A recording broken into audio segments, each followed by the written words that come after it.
Andrew McCart, iFLTV, delighted as always to be joined by my good friend, Mr. Gareth A. Davies. How are you, sir? The sun is shining. I'm good, and the hands are good. When I see you, I have to think about my hands and just keeping them up here, not too close to my face, but Look, because I look at never your, know look, with look, you. look at your knuckles compared to my knuckles. Look at Yeah, yours are battered and weathered. Mine haven't got a lot of mileage on them.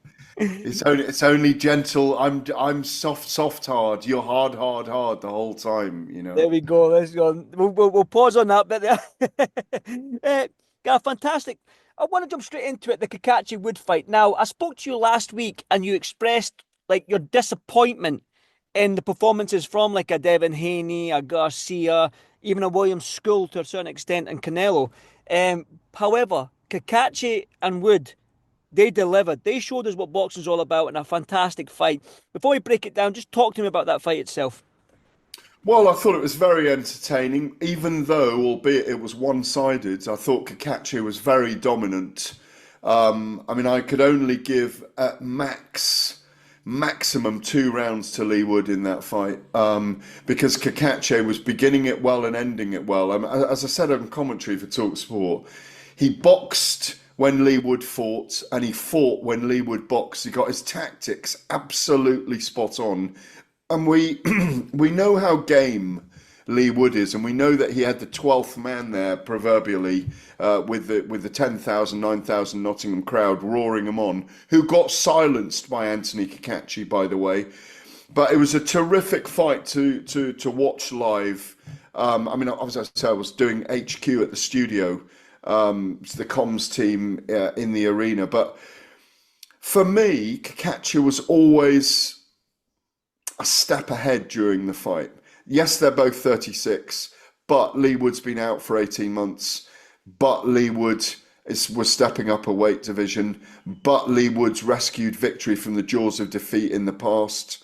And he'd been out for 18. I think the big thing was he was out for 18 months, and it took him 4 rounds almost to throw off the ring rust. Then he got into it for a couple of rounds, and then Kakachi took over again for me. I don't. I know you'll probably ask me about Steve Gray's scoring. He's the kind of scapegoat of the weekend, isn't he, really? But for me, it was a very clear, very entertaining, but very clear victory for Anthony Cacace that could. Who was it? John Latham in the ring? I think it was. I I think it think it was John, the referee.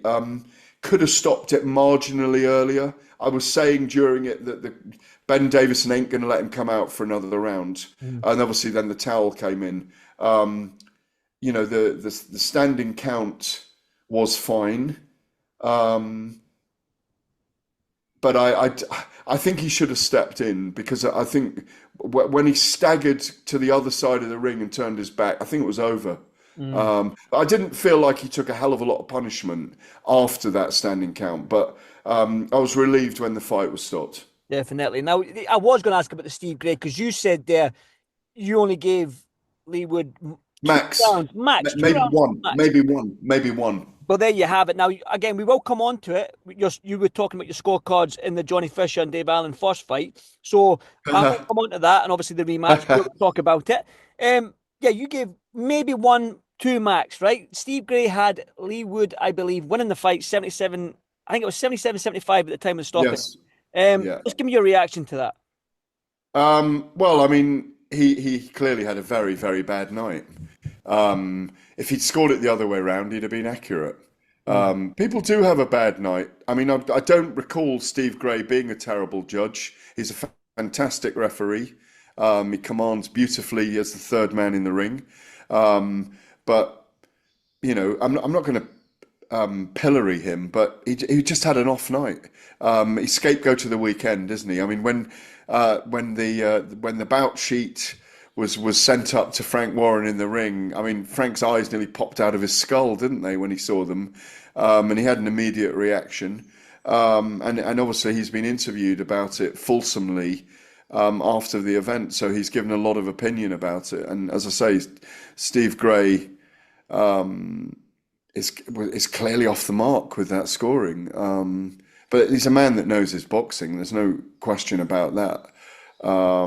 Yeah, it's almost the reason why Frank Warren said the board need to investigate it because it's quite mysterious. Because, and I'm not suggesting anything untoward about Steve Gray here, but um, Kakachi was clearly winning the rounds. I mean, how did you have it? You Yeah, know your book. I had Kakachi winning the rounds, and I don't really score fights. Like I don't go 10-9, 10-9, 10-8. This I just go by the eye test. Come the end of the round, I'll go Kakachi. Or come the end of the fight, I'll say on the eye test, the whole Kakachi if it went to 12 rounds. So I don't Oh, really so you're like a casual when you score the fights, then? unless somebody says to me score this fight, I'll score it. But I just try and sit and enjoy it, and then come the end of the 12th round, if the fight's over, I'll go. You know You what? disappoint me, McCart. No, but I had Kakachi winning. That's there we I go. was having a good day till this point. All right, I was having a good day, and you do it on the eye test. Because I tell you what, here's an interesting digression. When you do it sometimes on the eye test, hmm you've got one guy winning. But when you look at your scorecard sometimes and you've been scoring it, you can have a draw or you can have it to the other guy. yeah. So, You know what I might do? I might actually score the Fisher Allen fight. How's that? I'll do it. I'll proper scorecard. I'll download an app or something like that. There must be an app I somewhere. did one, and you know who won clearly by 1 round? Who? Dave Allen, mate. Dave Don't Allen. listen. Don't kickstart this off again, man. I like you. I don't want you catching heat. You know what I mean? I'm gonna get some heat this week, no matter what I do. I'm gonna get some heat if Johnny Fisher wins. I'm gonna get some heat if Johnny Fisher loses. Because they'll look for someone to blame, like they did last time, Is that? you know? Well, come on. I just want to touch on the Steve Gray. I'm gonna. Cause I love this is where the juicy bit goes. We'll come into that juicy bit in a minute. Um, we spoke about. I think we spoke about this a wee while back as well. Reference. What do we do with these referees that hand in these crazy scorecards? I think it was a Tank Davies, Lamont Roach fight as well, with the referee not giving the count and this, that, and next thing. Do we need to put them in sort of? They don't have to get interviewed by us. Just like a little internal interview from the British Boxing Board or the Commission with a camera on them, and just say, "How did you come up with this?" Oh, I would love that. I mean, it would do, again, it would be so newsworthy and, it would be watched by thousands and thousands of people if it was made available to IFLTV on a parliamentary procedure. Parliamentary. Um, if the cameras were allowed in, it would be amazing. Rather like the other day, in fact, when the gloves inspection was being Mm. filmed for Ben and Eubank, it made for very interesting BTS, didn't it? Yes. Behind the scenes, Well, we get as scrutinised did though. Sorry, Gareth. Sorry, on you go. On you go. no, but as did the recording of Billy Joe Saunders trying to get in the dressing room Exactly. to see the hand wraps. Um, so you were saying we get Well, scrutinised? everyone in boxing gets scrutinised, whether it be the media. Yeah. You like we spoke about the Johnny Fisher stuff. Fighters get scrutinised if they put a bad performance. Promoters, managers, everybody in boxing, bar the referees and judges. They're the Mm. only people inside the boxing world that don't have to explain themselves no matter what. Like we have to explain ourselves with our comments. You've been there, Gareth. We're going to talk about it. We IFL have been there. Promoters, man. Like I said, why is it that referees and judges they can do a poor performance and then by the next week it's forgotten about? Yeah, it's very You interesting. I know? mean, it's very no. I feel that not pressure, but um, if when I'm doing live broadcasts on an event, I mean, God, I predict a lot of us in the media, a lot of people who work in the media sphere, don't predict every week for William Hill and every week in interviews. I don't mind giving my opinion on who I think is going to win a fight, and when you commit to that. It's very interesting this, just to go around the houses here a tiny bit. When you commit to that, you have boxers thinking you're not on their side. All I'm doing is speaking with my heart and not my with my head and not my heart. And it's quite a difficult relationship with the sport in that sense. Mm. Just as when I'm doing a live fight, if it's a big one, I'm often committing my scores round by round to the Telegraph live blog that does big numbers, and while I'm doing the Talk Sport broadcast, giving my because that's why I was ragging you just now. I have to score the fight because I'm asked how I'm scoring the fight after rounds 4, 8, and 12, or rounds 2, 6, 2, 4, 6, 8, and 10. How are you seeing it, Gareth, from John Rawling or Spencer Oliver? How are you seeing it from Adam Catterall, my colleague? Mm. I've got my scores there. I consider myself to be a decent judge of a fight. I think you make a very good point because, like you say, you do come under scrutiny. You get you look at comments from people and go, "You haven't got a fucking clue about scoring a fight." No, I have. I've watched a lot of fights. Mm. You might not agree with me, but there's three judges for a reason. It is a subjective sport. I do two punches in a round can alter two fantastic punches, and that's what we got from Kakachi in that fight, by the way. He was landing the better punches all night, the heavier punches, the more telling punches, the more vicious punches, and sliding the rounds. And to come to your point, and I think it is very well made, we could do with a bit more transparency. We always say this from the board, where we do get to hear a referee say, I did it this because of that, or a judge say, I scored this because I thought this was happening. Because really our only font of wisdom from the board publicly is Robert Smith. Mm-hmm. That's all we hear from Robert Smith. And you know, I have a tremendous relationship with Robert Smith, as I have had for, I think it's 25 years plus. And you know, Robert will trust you with certain things. He knows who's trustworthy. He knows who he can tell things to because he's doing a very complex job. But I do think it would be an advancement to explain those things, because what it doesn't do then is leave that vacuous area where people can go, oh, are they corrupt? Who's paid that judge off? Why he isn't good enough?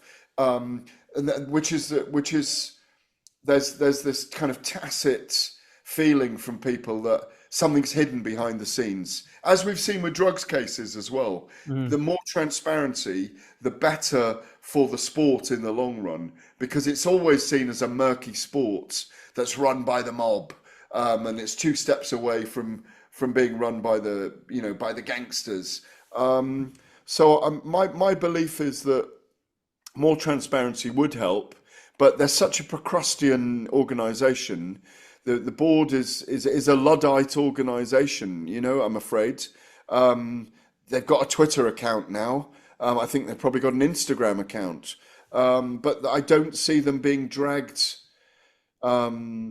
into being transparent for a while, and certainly not under Robert. I mean, there was one day where I was going to have three referees stroke judges to come into Talk Sports, do an entire 3-hour show with me one Saturday night, and we'd agreed, and it was going to be Howard Foster and Steve Gray and another, whether it's Marcus McDonnell or John Lytham or I can't remember who else it might have been, but he decided to pull the rug eventually, and there was no point doing it because I think he thought better of it. Because I think there's this idea that, you know, are we exposing ourselves to more criticism if we become more transparent? I think it's the other way around. Yeah, I agree with you, Gav, to be honest. Wholeheartedly agree with you.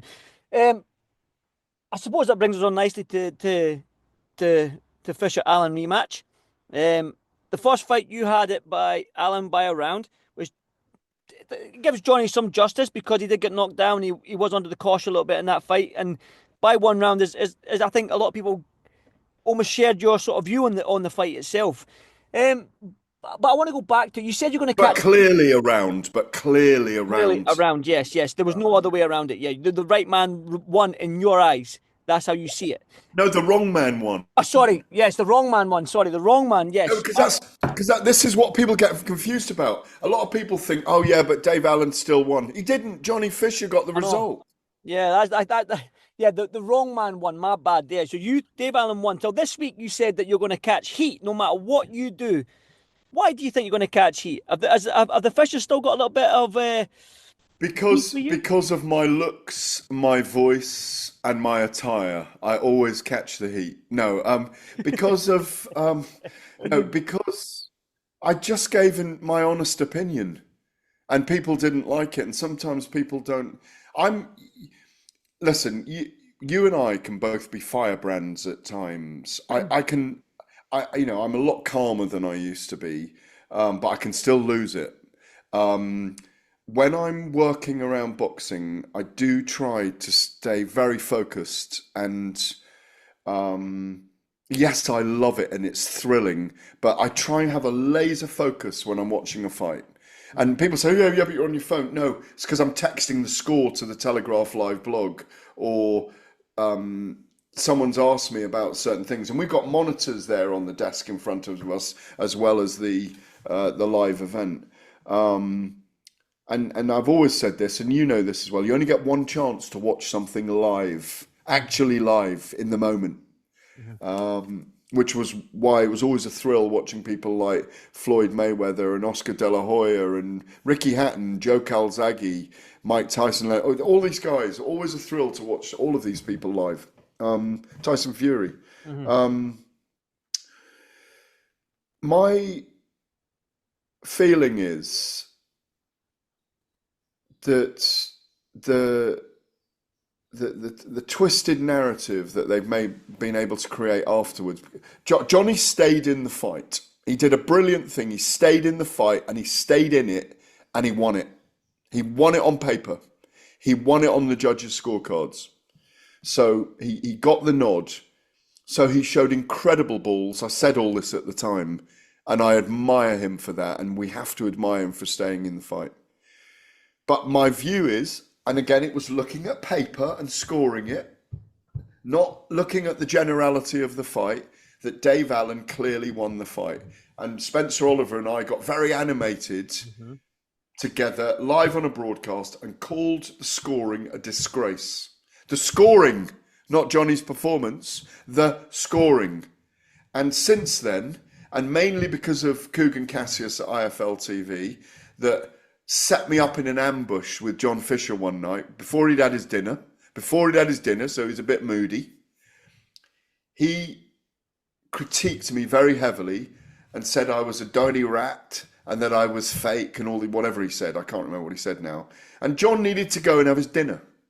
And that he's had it. He's had his chance to say we critiqued his son, but we didn't. We critiqued the judging. Mhm. And I'll get the heat this week for being a Johnny Fisher hater. I don't hate him. I think he can get the job done this time. I think he probably will get the job done this time, Andy.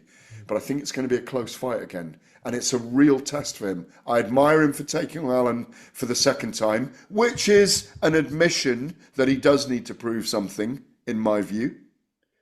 He can get it done, but Allen's very relaxed in the build-up. And Allen's owned the build-up because Johnny's gone into his shell. I don't wish any ill on either of them, but Johnny's got it to prove on Saturday night.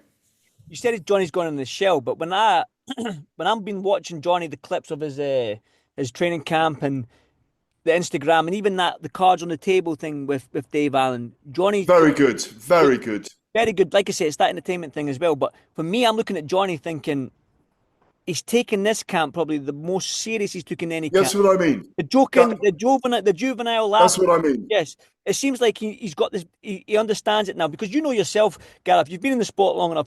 Sometimes young fighters, especially young heavyweights, we need to know what they're made of when they go through adversity. And he went through that with the perforated eardrum and the knockdown. He's been there and he showed that he's got it. Now he's taking this camp Yeah. serious. It seems like he's taking it 10 times serious than what he's used to. So are we expecting a more dangerous, a more not confidence, probably the wrong word, but a more dangerous and in the fight type Johnny Fisher in this one? He seems like all the joking is gone now. He doesn't want to joke about it anymore. Doesn't want to have a laugh with you. He wants to get the job done in serious fashion. So are we expecting a different Johnny Fisher in this fight?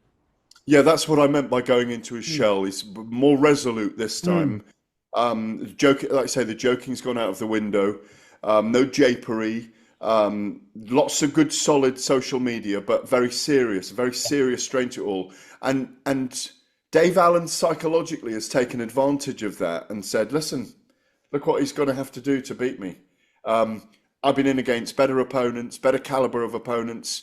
Look what I did last time to him. He tried to take my head off for 2 or 3 rounds, and he actually couldn't. And then I caught him because he was reckless. We'll see a less reckless Johnny Fisher this time. I think he'll win narrowly on points this time, but it wouldn't surprise me if Dave Allen beat him again. But it's not the end of the world either. Mm. He's got, they're both great personalities and characters, and they're both heavyweights. So, Fisher's created a great following. The Copperbosch will be in song on Saturday night. I don't expect Dave Allen to give up the ghost this week. I think he'll put it on Johnny Fisher and keep telling him that he'll probably stop him this time and all of those kind of things. I'm going to have to be light on my feet around the Fishers this week a little bit. Obviously, they're not going to give me any interviews. I don't know how deep we're going with it with Talk Sport this week. I mean, I have to put a Talk Sport microphone close to Johnny Fisher afterwards. He might give me the vow of silence. You never know. But I think it's a good fight. I'm glad they're rematching. They'll both be earning well out of it. And like you say, this is a big learning curve fight for Johnny Fisher. And also spells, if he can deal with Dave Allen, Andy, whether he should go on and fight for the British title very soon as well. Yeah, I agree. And I'm looking forward to this fight week. More so, I'm probably actually looking forward to seeing what you're going to get up to with the Fishers this week, to see what that's going to be like. You know what I mean? I think Dave Allen and Johnny Fisher might be quiet this week. We might not get much from them. I think the storyline this week might be you and Big John. Oh, don't, listen, I've got fit and ready for it. Yeah. But as I say, light on my feet, Well, listen, I Um, hope Big John's a nice guy and you're a nice guy. I'm pretty sure you'll become friends once again, no doubt. I don't think this week, my friend. I really don't think it'll be this week. They've got bigger things to worry about than me and my views on the judging of Johnny Fisher that he clearly lost last time. In my view, not because I wish ill on him, but just because that's how I scored the fight. Definitely. Gareth, it's going to be an exciting fight week. Gutted I can't be there. I don't do many London shows because I live too far away. But hopefully one day I can get back down to London and do a couple of shows. But Gareth, you enjoy that fight week. Always love speaking to you, my friend. And next time I see you, we need to get this on because the fans are asking for it. The fans are asking for it, Gareth. Don't let down the fans. I'm not going to Okay, wait. I'm not going to wait till you like your Manny Pacquiao and you get too old. I want you now. You hear me? listen, I could take you post prime, no problem at all. You know it. I've been living rent free in your head since you tried to beat me up in the media room in Vegas and Bob Arum stepped between us. Can't believe You Bob know, Arum stepped between us. and I mean, he was quite sprightly at 85, but I'm not sure he could do that now. But listen, I live in your head rent free. That's why you're about to go back into the gym now. When those bruised, calloused knuckles start hitting the big bag in a minute, yeah, you can think of me all you like, but boom, Slip. Look boom, at the head movement. Look, he's still got it. slip, Look at the head movement. slip and slide. Just think yourself lucky you're not seeing me in person this week, but there's a big fight coming up in Glasgow in a couple of weeks' time. So there's always a chance for us to kick off in the Oh, media but you don't want room. to come to my hometown. You don't want to come to dangerous Glasgow and talk shit to me, man. It's Yeah, dangerous. but I don't want you giving me the kiss either. Hmm. Nah, I'm not doing that. I actually got a lot of respect for you, Gaff. I do enjoy your time and company. So, as And always, yours, but I'm always up for it with you. You know that a because you friendly spot. overstep We'll, the we'll, we'll mark. do a friendly spot. Okay, let's go. Gaff, bye. Gaff, enjoy the day, mate. Enjoy fight week, and I'll catch up with you soon, my friend. Lovely to see you as always. Cheers. You too, Gareth. Bye bye.